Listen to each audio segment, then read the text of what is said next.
चलिए, स्वागत है आप सभी का। मैं हूं Roshan Mishra, the platform coaching education private limited से। आज हम लोग ग्रुप डी के एक प्रीवियस ईयर के क्वेश्चन को डिस्कस करेंगे।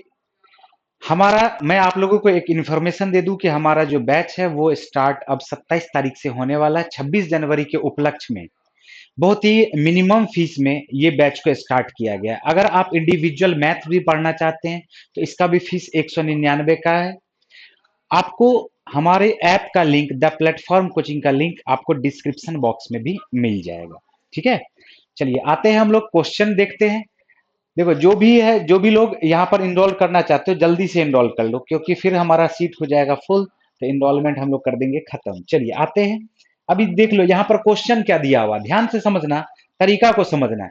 क्वेश्चन क्या दिया हुआ है? क्वेश्चन कह रहा है निम्न pie chart X Y Z है। एक्स वाई जेड कंपनी द्वारा बनाए गए खिलौनों की वर्ष 2017-18 के दौरान बिक्री की जानकारी दर्शाता है। ठीक है, अब यहां पर कहा जा रहा है कि सभी प्रकार के खिलौने की बिक्री से कुल आय, ये लिखा हुआ 38,72,000 है। ठीक है, तो एक्स वाई जेड कंपनी द्वारा म्यूजिकल टाइज की बिक्री से अर्जित आय कितने रुपये है? देखो, 45% निकालना है 38,72,000 का। तो 38,72,000 का अगर निकालना, ये देखो परसेंट से हम लोग इसके दोनों जीरो को काट सकते हैं। बोलो, काट सकते हैं कि नहीं काट सकते हैं?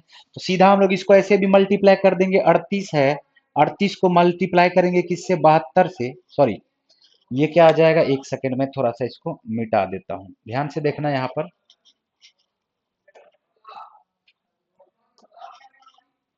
हमने क्या कहा? 45%। ये दोनों जीरो क्या होगा? इस दोनों जीरो के साथ खत्म हो जाएगा। 3872 पर एक जीरो आएगा। बोलो, आएगा कि नहीं आएगा? और मल्टीप्लाई किससे करना है? 45 से मल्टीप्लाई करना है। ध्यान से समझना, बहुत ही तरीका होना चाहिए। कैलकुलेटिव क्वेश्चन आजकल बहुत ही ज्यादा रह रहा है, तो थोड़ा सा कैलकुलेशन वाले पार्ट को स्ट्रॉन्ग आपको करना पड़ेगा। तो क्या करते हैं, ये 45 है, क्या बताओ इसको अगर हम लोग 90 कर ले, यानी 45 को हम लोग अगर दुगुना कर ले, 45 को अगर हम लोग दुगुना कर ले तो इसको तो आधा करना पड़ेगा। तो 19 का आधा क्या हो जाएगा? 38 का आधा 19, 72 का आधा क्या हो जाएगा? 72 का आधा हो जाएगा 36। देखो, ऐसा ही होगा क्या? अब इसको मल्टीप्लाई करना है, कुछ भी रहा क्या? दो जीरो तो ये आपको पता ही है। 1936 को मल्टीप्लाई करते सिर्फ 9 से, तो इसमें भी तरीका है। 1936 को पहले 10 से मल्टीप्लाई कर दो। इस दोनों को जीरो को हमने यहाँ पर छोड़ दिया। अब इसमें से आपको क्या करना है? माइनस कर देना है 1936। माइनस कर देना है क्या? 1936। ये आपको क्या करना है? माइनस कर देना है। अब देख लो, माइनस जैसे ही करोगे, देख लो यहाँ से ये आ जाएगा आपका 4, ये आपका आ जाएगा 4। एक सेकेंड, ये आपका क्या आ जाएगा? 4 आ जाएगा। ठीक है, ये देख लो आपका 2 आ जाएगा। ठीक है, 12 में से 9 को माइनस कर देंगे यहाँ पर, या 13 में से 9 को माइनस कर देंगे, ये 4 आ जाएगा। और 19 में से 1 को माइनस करेंगे, यानी 18 में से 1, एक तो इधर से आ चुका, तो ये आपका आंसर आ जाएगा। देखो, 17 42 4, 2 जीरो हमारा छोड़ा हुआ था। आंसर हमारा क्या हो गया? देख लो, ऑप्शन नंबर बी। देखो, है क्या कि थोड़ा सा लिखने में बोर्ड पे थोड़ा सा प्रॉब्लम हो रहा है। ठीक है, उसका टेंशन नहीं लेना। फास्ट भी हम पढ़ा सकते हैं, स्लो भी पढ़ा सकते हैं, जैसा आप चाहो वैसा पढ़ा सकते हैं। ठीक है, लेकिन प्यार से पढ़ाते हैं तो प्यार से आप समझो। अंदर में आपका एक जुनून होना चाहिए, अंदर का जो आग है उसको थोड़ा सा शांति से देखो। जब समय आएगा उस आग को अचानक से बाहर भी लाना है। बोलो, है क्या? चलिए नेक्स्ट क्वेश्चन पे आते हैं। नेक्स्ट क्वेश्चन देखो, बहुत ही आसान सा क्वेश्चन था, है ना? 45 से सिर्फ इसको मल्टीप्लाई करना है। हम लोग बहुत तरीके से 45 से मल्टीप्लाई कर सकते हैं। देखो, एक और तरीका हमारा 45 से मल्टीप्लाई करने का क्या है? 45 से मल्टीप्लाई करने का हमारा एक और तरीका देखो, ध्यान से समझना। अभी 38,72,000 है, तो 38,72,000 का 45% करेंगे तो ये दोनों जीरो तो खत्म हो जाएगा। चलो ठीक है, अब 38,72 पर एक जीरो हमारा रखा हुआ है। 45 से करना है मल्टीप्लाई, तो 45 से मल्टीप्लाई ना करके क्या हम लोग 50 माइनस 5 से मल्टीप्लाई कर सकते हैं कि नहीं कर सकते? बताओ, कर सकते हैं। 50 से मल्टीप्लाई करने का क्या मतलब है? 100 से मल्टीप्लाई करके आधा कर दो, या 50 को ही डबल कर दो तो 100 हो जाएगा, इसका आधा कर दो। देखो, ये क्या हो जाएगा? 1936 पर एक जीरो। ठीक है, और इसका डबल करके हमने क्या किया? इसका डबल करके हमने यहाँ पर आधा कर दिया, या इसको आधा कर दिया हमने और इसको डबल कर दिया, तो यहाँ पर डबल जीरो आ जाएगा। बोलो, आएगा क्या? इसी तरह से इसमें से माइनस हम लोग क्या कर देंगे? एक जीरो कम करके 5 से मल्टीप्लाई करना है तो 10 से मल्टीप्लाई करके आधा कर देंगे, तो ये हमारा क्या हो जाएगा? 36 पर 2 जीरो, इसको जैसे ही माइनस करोगे तो देखो हमारा यही आंसर आ जाएगा 1742। ठीक है, 1742 और क्या आ गया 420, यही हमारा क्या आ जाएगा आंसर आ जाएगा। क्लियर है? बहुत आसान क्वेश्चन था, कुछ भी हार्ड नहीं था इस क्वेश्चन में। नेक्स्ट क्वेश्चन पे आते हैं। नेक्स्ट क्वेश्चन देखो क्या दिया हुआ है। दो पाइप है, दो पाइप पी और क्यू एक साथ काम करते हुए एक टंकी को 12 घंटे में भर सकते हैं। पहला दूसरे से 10 घंटे जल्दी टंकी भर सकता है, तो तेजी से काम करने वाला पाइप द्वारा टंकी को भरने में कितना सेकेंड, कितना समय लगेगा। देखो ये आंसर इसका हो जाएगा। डायरेक्ट कैसे आंसर हमने लिख दिया 20 घंटे। यहां पर ध्यान से समझना, दोनों मिल करके 12 घंटे में करेगा, तो दोनों मिल करके इफिशियंसी क्या हम लोग इसका 1/12 लिखेंगे क्या? ए और बी या पी और क्यू दोनों का इफिशियंसी हम लोग एक साथ क्या लिख सकते हैं, बोलो 1/12 लिख सकते हैं। पी का इफिशियंसी में क्यू का इफिशियंसी अगर ऐड करेंगे तभी जाकर के पी प्लस क्यू का इफिशियंसी आएगा। दोनों का डिफरेंस क्या दिया हुआ 10, तो हम लोग ऑप्शन भी उठा लेते। देखो 52 प्लस 52 अब प्लस करो 62, तो क्या 52 और 62 का एलसीएम कहीं भी 12 से आ रहा है क्या? अरे भैया 52 और 62 दोनों का डिफरेंस 10 घंटा दिया हुआ है ना, तो 52 62 का अगर एलसीएम लोगे तो कहीं से भी नीचे में 12 नहीं आने वाला है। ठीक है, या 25 प्लस 35, 25 है और 10 कर लेते 35, तो क्या 1/25 1/35 करेंगे तो क्या दोनों को ऐड करके 1/12 आएगा क्या? 35 में देखो 7 पचे 35 है, यहाँ तो 5 है। ठीक है, अभी अभी आगे बढ़ जाते हैं। यहां भी आपका क्या जा रहा है 12 है और 22 है, दोनों का डिफरेंस क्या दिया हुआ 10, तो 1/12 और 1/22 दोनों को ऐड करने पर क्या 1/12 आएगा क्या? नहीं आएगा, 12 तो होगा ही नहीं। बोलो 12 को तो देख के ही खत्म कर देंगे। आ जाते 20 पे, अगर बी पी का एफिशिएंसी 1/20 है तो क्यू का एफिशिएंसी 1/30 होना चाहिए। देख लो 20 और 30 का एलसीएम हमारा क्या आ जाएगा 60। देखो तो ये 12 से कट रहा है कि नहीं कट रहा है? कट रहा है। तो 30 इकाई 30 और 20, तो 30 प्लस 20 मिलकर के क्या हो जाएगा हमारा, देखो ना 20 तिया 60, तो 3 ऊपर में और 30 दूनी 60, तो 2 ऊपर में, दोनों मिलकर के हमारा हो गया 5/60, यानी ये हमारा क्या आ रहा है 1/12 आ रहा है। यानी इस क्वेश्चन को, इस तरह के क्वेश्चन को, इस तरह के टाइम एंड वर्क के क्वेश्चन को हम लोग बाय ऑप्शन भी आराम से सॉल्व कर सकते हैं। कुछ भी नहीं है, बहुत ही आसान सा ये क्वेश्चन है। चलिए नेक्स्ट क्वेश्चन पे आते हैं। नेक्स्ट क्वेश्चन हमारा देखो क्या दिया हुआ। चलो नेक्स्ट क्वेश्चन आ जाओ। नेक्स्ट क्वेश्चन हमारा जो दिया हुआ तीसरे नंबर का, इसमें तो कुछ भी नहीं करना, देखो देखो और आंसर लगा दो। 17 तिया 51, बोला 17/24 के बराबर भिन्न खोजे जिसका अंश 51 है। अरे 17 तिया 51, तो 24 तिया क्या हो जाएगा 72, आंसर ऑप्शन नंबर डी। 17/24 दिया हुआ, बोलो दिया हुआ क्या? तो 51 ऊपर में है तो नीचे में क्या होना चाहिए? 17 और 51 का क्या रिलेशन है? 17 तिया 51, तो 24 को किससे मल्टीप्लाई कर देंगे? 3 से मल्टीप्लाई कर देंगे, तो आंसर हमारा क्या आ जाएगा 51/72 आ जाएगा। क्लियर हो पा रहा क्या? चलिए बढ़ते नेक्स्ट क्वेश्चन पे। बहुत ही बढ़िया बढ़िया क्वेश्चन आपको यहाँ पर देखने को मिल रहा है। ये प्रीवियस ईयर ग्रुप डी में पूछे गए प्रश्न हैं। अगर आपको सेशन अच्छा लगे तो सेशन को लाइक जरूर कीजिएगा। ठीक है, कमेंट आप जरूर करना कि कैसा लगा आपको ये सेशन। ठीक है, चलिए आते हैं। क्वेश्चन करा ए बी सी डी एक वृत्त पर बना चक्रीय समचतुर्भुज है जिसका एक विकर्ण AC है। ठीक है, तो ई सी बिंदु पर वृत्त की स्पर्श रेखा, चलो हम लोग एक यहां से वृत्त ऐसा खींच लेते हैं। ठीक है, कहा क्या जा रहा है कि ए बी सी डी एक चक्रीय चतुर्भुज है। ए बी सी डी एक चक्रीय चतुर्भुज है। हम लोग इसका नाम दे देते ए, ये नाम दे दो इसको बी, ये आप इसका नाम दे दो सी, और इधर नाम दे दो डी। ठीक है, सी पर क्या कहा जा रहा है? एक स्पर्श रेखा ए सी, ए सी, ए सी विकर्ण है यहाँ पर ए सी। ठीक है, कहा जा रहा है ई सी बिंदु पर वृत्त का स्पर्शी है। चलो इसको ऐसा कर देते हैं, इधर ई खींच लो। ठीक है, अब क्वेश्चन का जरा ए बी सी बराबर 110 डिग्री के, तो ए बी सी बराबर दिया हुआ 110 डिग्री के।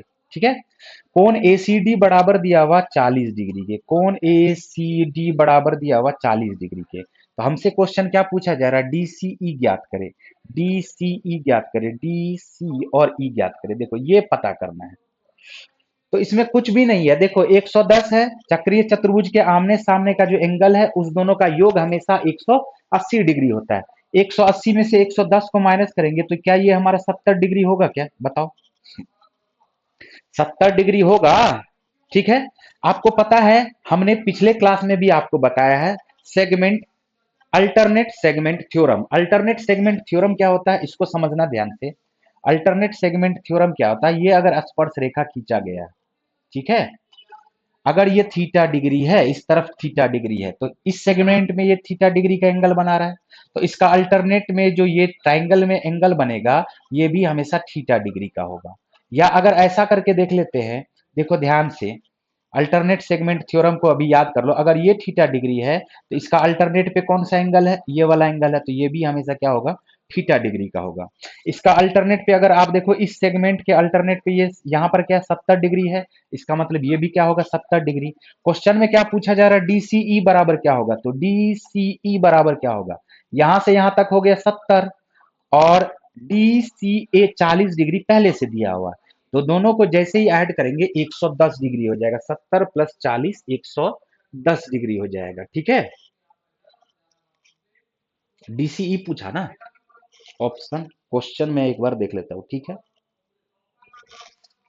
DCE question number 4,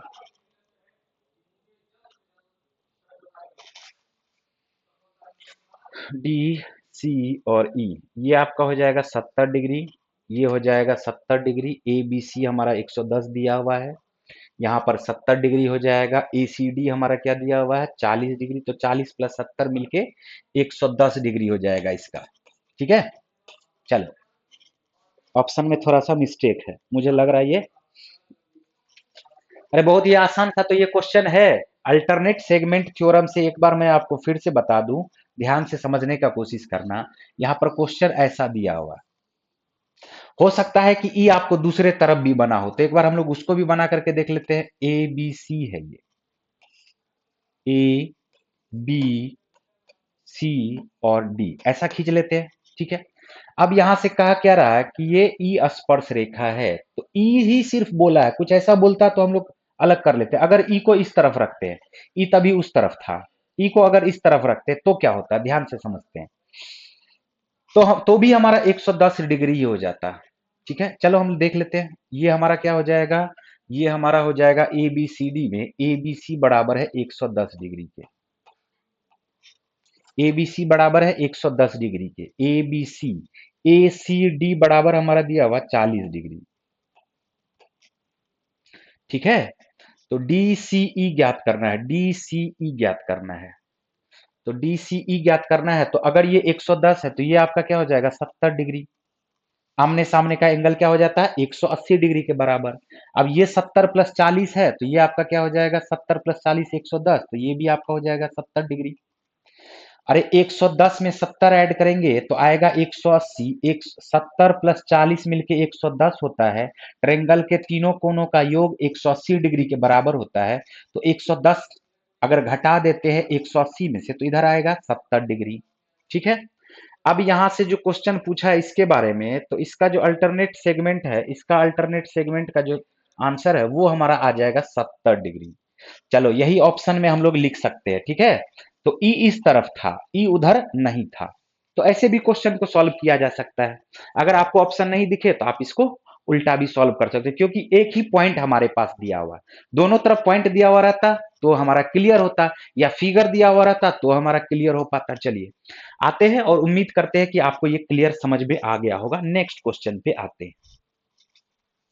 next question हमारा दिया हुआ, एक वस्तु को 270 रुपया में बेचने पर आपको 10% का लॉस होता है, 10% का लाभ के लिए उस वस्तु का विक्रय मूल्य कितने रुपये होगा। कुछ भी नहीं है इस क्वेश्चन में, 90% हो गया, 10% लॉस का मतलब 90%, 10% प्रॉफिट का मतलब 110%, 90% बराबर हो जाएगा आपका 270। देख लो 3 बार में ये कट गया, बोलो कटा कि नहीं कटा, तो 110 दिया, आंसर क्या आ जाएगा आपका 330 रुपया, ऑप्शन नंबर ए, ठीक है।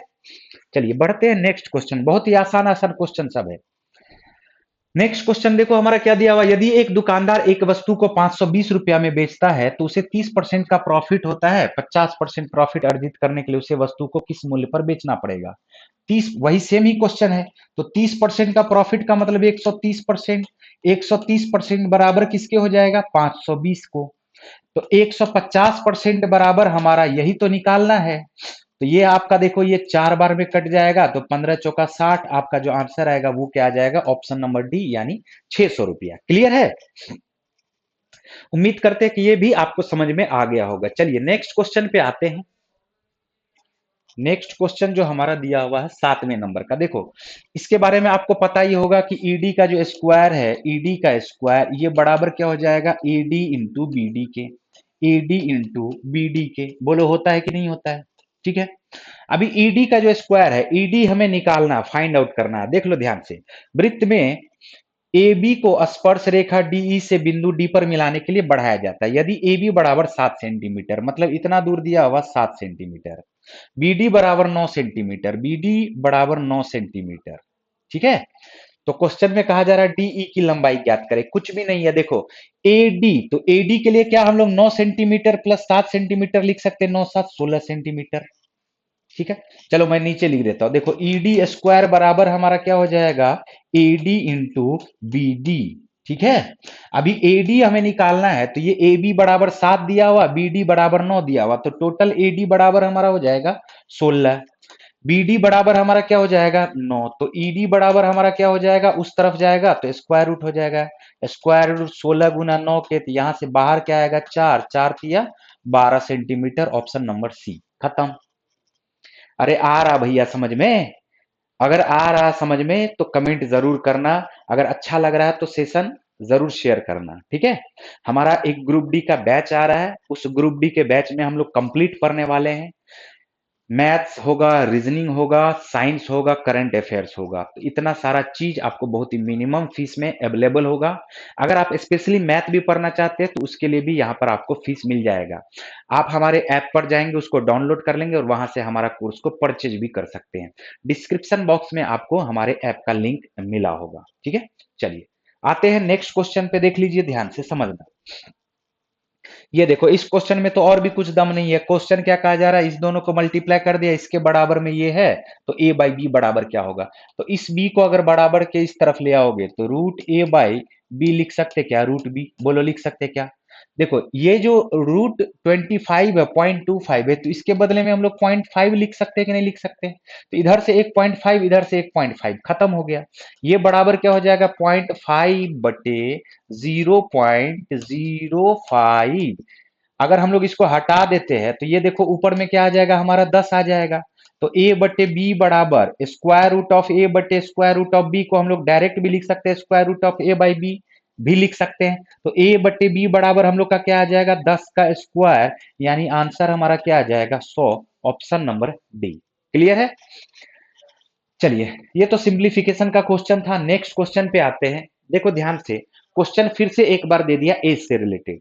क्वेश्चन कहा जा रहा पोते की आयु दादा के आयु के 5वें भाग के बराबर है। तो पोता चलो इस तरफ लिख लेते हैं और दादा इस तरफ लिख लेते हैं। तो पोते की आयु 5वें भाग के बराबर है, यानी दादा का एज अगर 5 वर्ष है तो पोता का एज कितना है, 1 वर्ष। 20 वर्ष बाद उनकी आयु का अनुपात 23:35 होगा। ऑब्वियसली 23 क्या होगा, पोते का होगा, और दादा का एज क्या होगा, 35 होगा, क्योंकि दादा वैसे भी बड़ा है ना। बोलो। तो अब क्या करते हैं, दादा की वर्तमान आयु कितनी है, हमने आपको पिछले क्लास में भी बताया था। या तो हम लोग इसको क्रॉस प्रोडक्ट मेथड से भी बना सकते हैं, या हम लोग इसके डिफरेंस को बैलेंस करके भी बना सकते हैं।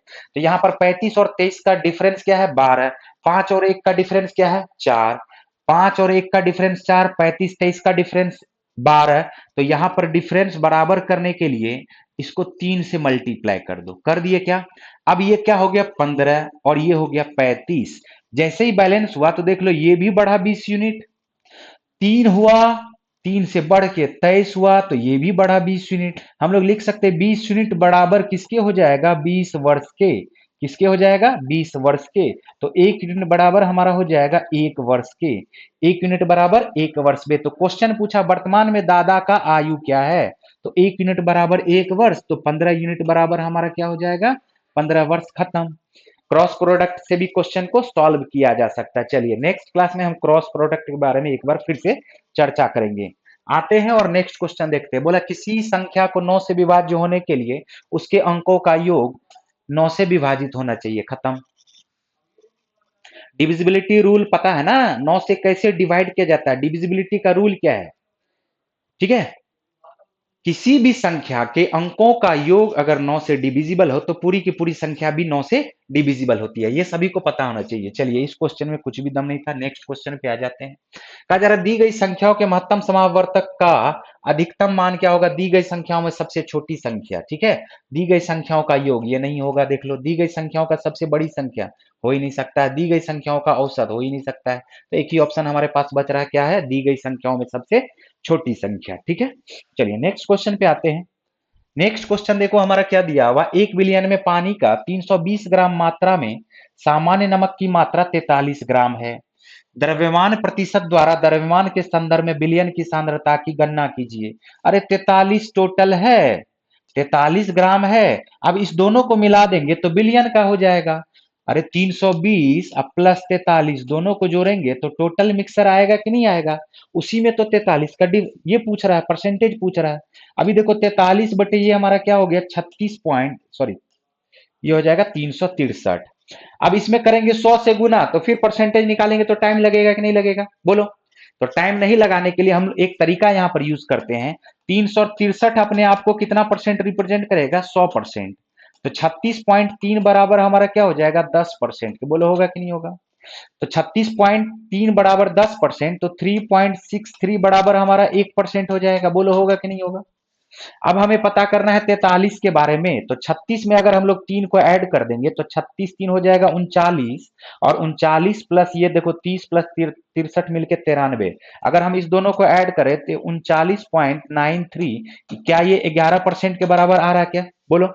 यानी सिर्फ लगभग में 3 का ही तो कमी है। ये तो 40 हो गया, लगभग में 3 का कमी। तो लगभग में 3 का कमी तो 3.63 बराबर हमारा क्या हो जा रहा है? देख लो फिर से, ये 1% हो जा रहा है।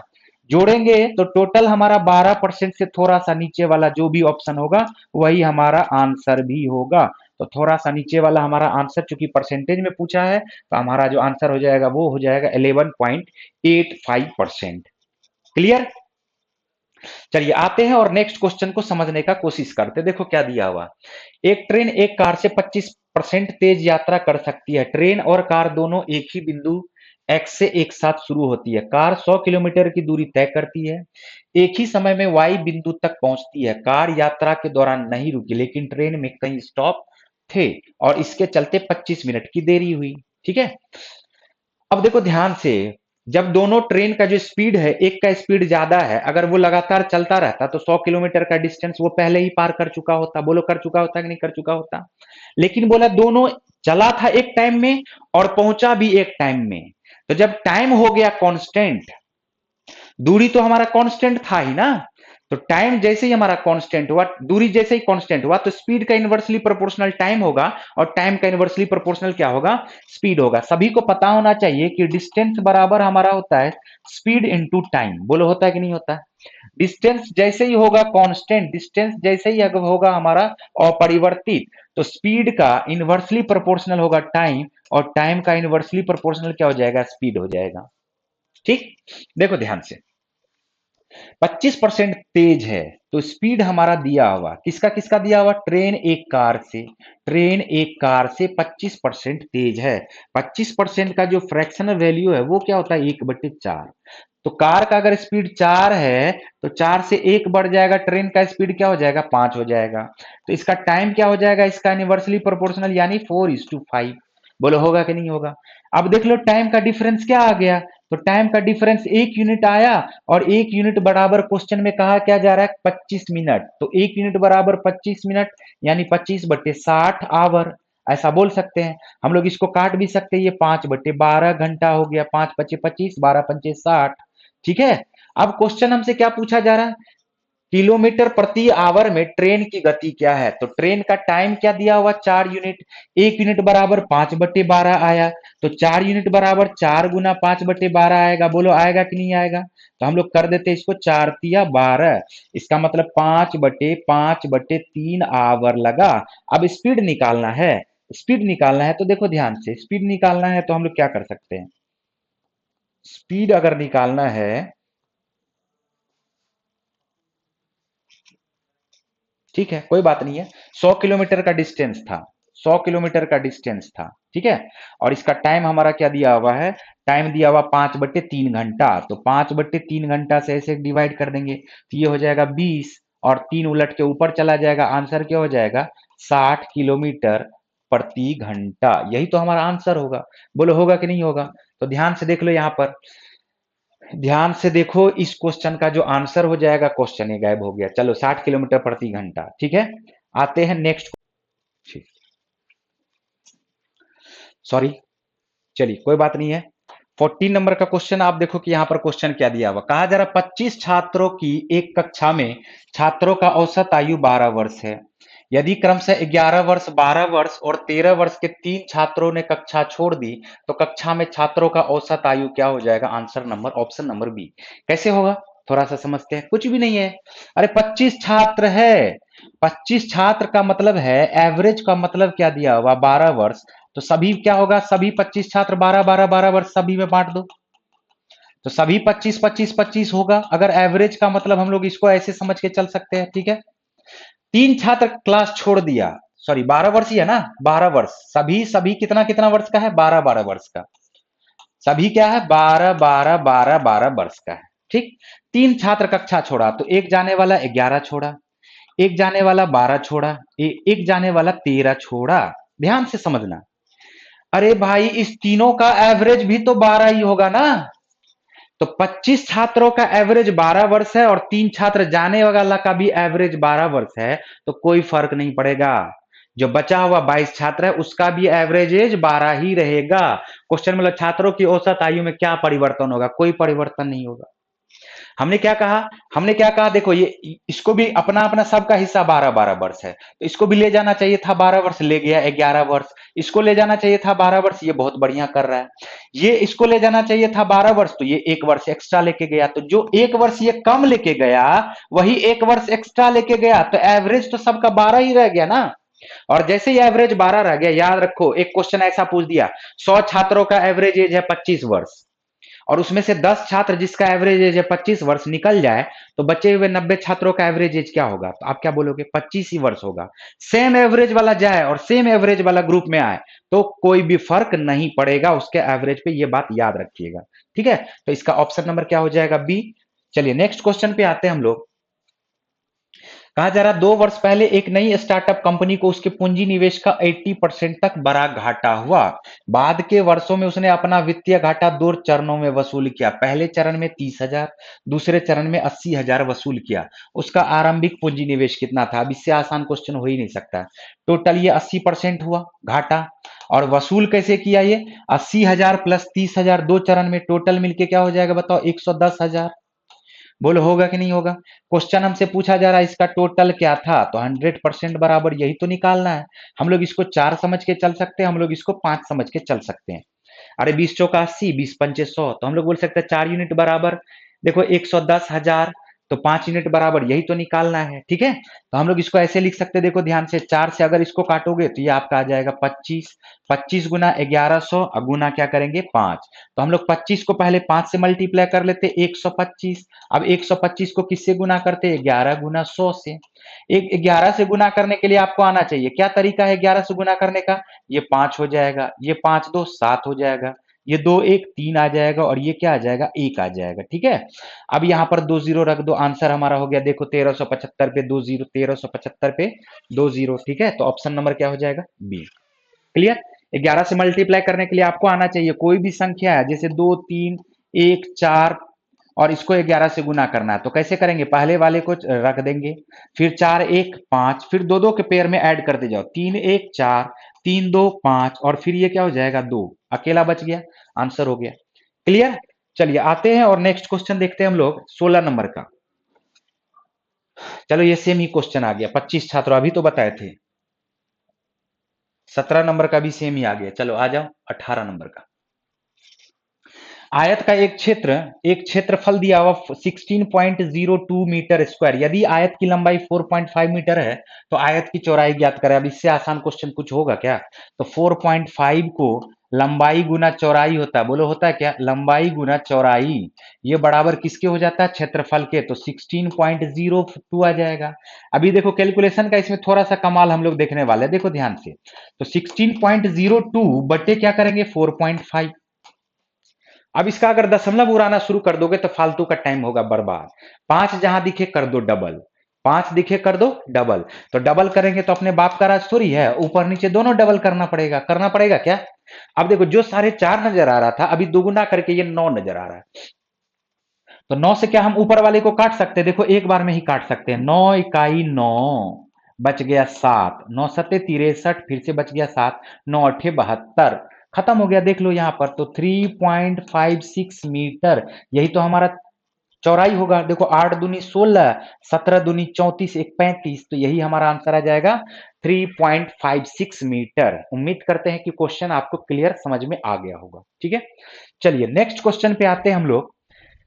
क्वेश्चन का जरा, अमर अर्पण द्वारा तय की गई दूरी का 5/7 भाग, डिस्टेंस के बारे में कहा जा रहा है, जितना भी डिस्टेंस तय किया उसका 5/7 भाग, वही दूरी तय करने के लिए समय का 7/8 भाग, टाइम के बारे में क्या कह रहा है, 7/8 भाग में तय करता है। यदि अर्पण पूरी यात्रा तक रुकने में 40 तक करने में 40 मिनट का समय लेता है तो समान दूरी, कुछ भी नहीं है, इसका स्पीड निकाल दो, 5/7/7/8 कर दो, ये आपका क्या हो गया देख लो, 40 बटे क्या हो गया 49, बोलो हुआ कि नहीं हुआ, 40 बटे क्या हो गया 49, तो ये आपका दिया हुआ देख लो, 40 यूनिट बराबर किसके, 40 मिनट के।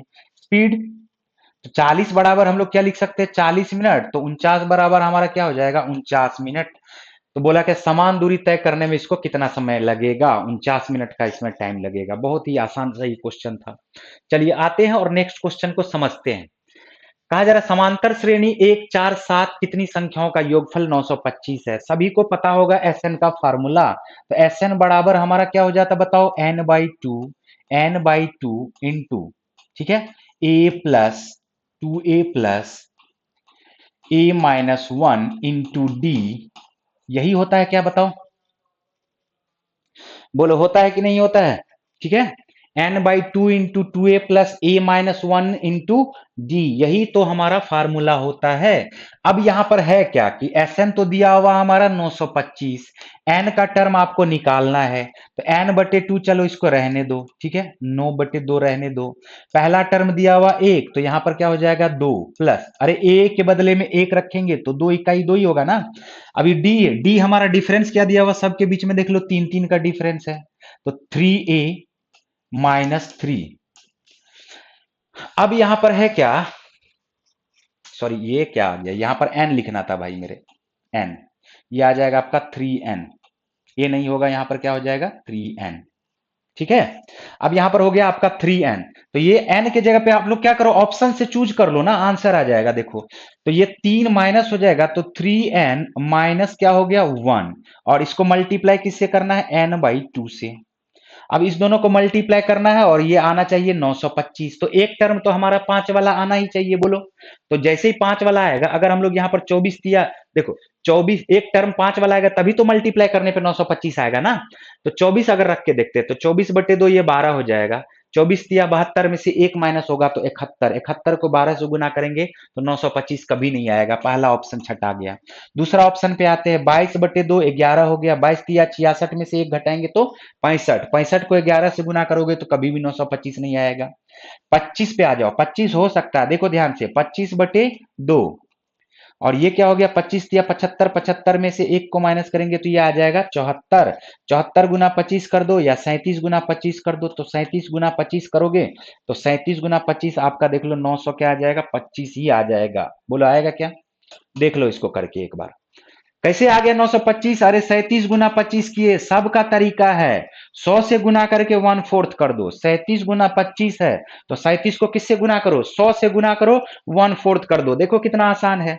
तो ये तो आपको पता ही है, 4 में होता है 3600 का 1/4 होता है 900, और 100 बचा हुआ 100 का 1/4 होता है 25, तो ये आ गया, तो हमारा जो ऑप्शन नंबर क्या हो गया, सी मिल गया, ठीक है।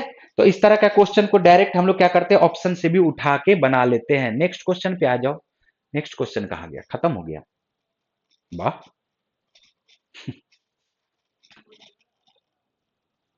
चलो देख लेते हैं और क्वेश्चन है क्या।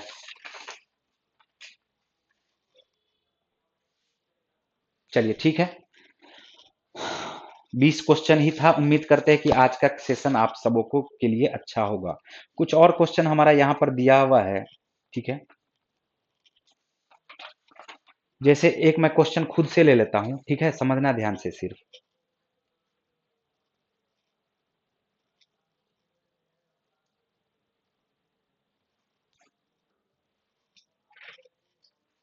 चलो देखो ध्यान से, यहाँ पर ध्यान से देखना। एक क्वेश्चन मैं यहाँ पर आपको खुद से दे रहा हूं। एक क्वेश्चन आपका दिया हुआ है m+2 into sine theta plus 2m-1 into दिया हुआ है कॉस थीटा।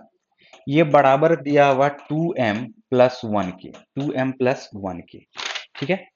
ये आपसे क्वेश्चन यहाँ पर पूछा। तो इसमें से जो हमें ऑप्शन क्वेश्चन पूछा जा रहा है वो पूछा जा रहा है, तो इसमें से कौन सा सही है। और सभी सभी जो ऑप्शन दिया हुआ वो दिया हुआ हमारा टेन थीटा के बराबर में। यानी हमें निकालना क्या है, टेन थीटा बराबर क्या होगा। टेन थीटा बराबर यही हमें बोल रहा है निकालने के लिए। हम लोग ऐसा करते हैं, ध्यान से देखो, इस तरीका का क्वेश्चन कभी भी मिलेगा आपको तो कितना आसानी से हम क्वेश्चन को सॉल्व कर सकते हैं, समझना। आपको पता होगा कि sine square theta plus cos square theta बराबर होता है 1 के। बोलो होता है क्या। अगर हम लोग ऐसा करें, अगर हम लोग इसको ऐसा करें, क्वेश्चन को सॉल्व करते हैं, ध्यान से देखो। चलो ठीक है, हुआ। कहा क्या जा रहा है, क्वेश्चन पे ध्यान दो। क्वेश्चन क्वेश्चन फिर से आ जाते हैं, एक बार क्वेश्चन को लिख लेते हैं। ये बार बार हमसे मिट जा रहा है। m+2 साइन थीटा, ठीक है, प्लस है, प्लस दिया हुआ है 2m-1 cos theta, 2m-1 cos theta, और ये बराबर दिया हुआ है 2m+1 के। और इसमें से क्वेश्चन हमसे पूछा जा रहा है टेन थीटा बराबर क्या होगा, ये क्वेश्चन पूछा। तो आप एक ही बात याद रखो ध्यान से, sine square theta plus cos square theta बराबर होता है आपका 1। होता है क्या। अगर हम दोनों तरफ 2m+1 से डिवाइड कर दे, दोनों तरफ 2m+1 से डिवाइड कर दे, दोनों तरफ 2m+1 से डिवाइड कर दे, तो देखो ये तो एक आ गया। अभी sine theta into m+2/2m+1 plus cos theta into 2m-1/2m+1, ये बराबर किसके हो जा रहा है, एक के। बोलो हो जा रहा है क्या। और हम लोग को क्या पता है कि sine square theta plus cos square theta ये बराबर क्या हो जाता है, एक के। बोलो होता है क्या। इतना तो पता ही है ना। तो साइन थीटा एक बार पहले से ही है, एक बार साइन थीटा हमारा क्या ये हो जाएगा क्या, और साइन थीटा बराबर जैसे ही हुआ तो ये हमारा P होगा और ये हमारा H होगा। परपेंडिकुलर होगा m+2 और हाइपोटेनियस क्या हो जाएगा 2m+1। इसी तरह से cos स्क्वायर थीटा है तो ये ऊपर वाला आपका बेस हो जाएगा और नीचे वाला आपका हाइपोटेनियस हो जाएगा। क्वेश्चन में क्या पूछा जा रहा है, टेन थीटा बराबर क्या होगा। तो टेन थीटा बराबर हमेशा क्या होता है, P/B होता है। तो P का वैल्यू हमारा क्या आया हुआ है, m+2, और B का वैल्यू हमारा क्या आया हुआ, देख लो 2m-1, ठीक है। और यही हमारा क्या हो जाएगा, आंसर भी हो जाएगा। तो चलिए इसी क्वेश्चन के साथ आज का सेशन हम लोग यहीं पर समाप्त करते हैं और फिर मिलेंगे हम लोग नेक्स्ट किसी सेशन में। देखो जो भी लोग हमारे बैच को परचेज करना चाहते हो, ग्रुप डी का हमारा ये संपूर्ण बैच है जिसमें हम लोग मैथ्स भी पढ़ेंगे, रीजनिंग भी पढ़ेंगे, जीएस भी पढ़ेंगे, ठीक है, और करंट अफेयर्स भी आपका रहेगा, जीएस में भी सारा सब्जेक्ट। तो इतना सारा सब्जेक्ट आपको 2.5 से 3 महीने के बीच में आपका कवर होगा। तो आप हमारे बैच को जरूर परचेज करना। डिस्क्रिप्शन बॉक्स में हमारा ऐप का लिंक मिला हुआ रहेगा। इतना कम समय में इतना अच्छा बेहतरीन कंटेंट बस हम ही लोग दे सकते हैं, ठीक है। जो सिर्फ स्पेशली मैथ भी पढ़ना चाहते हैं वो स्पेशली मैथ भी आप पढ़ सकते हैं। चलिए ओके बाय।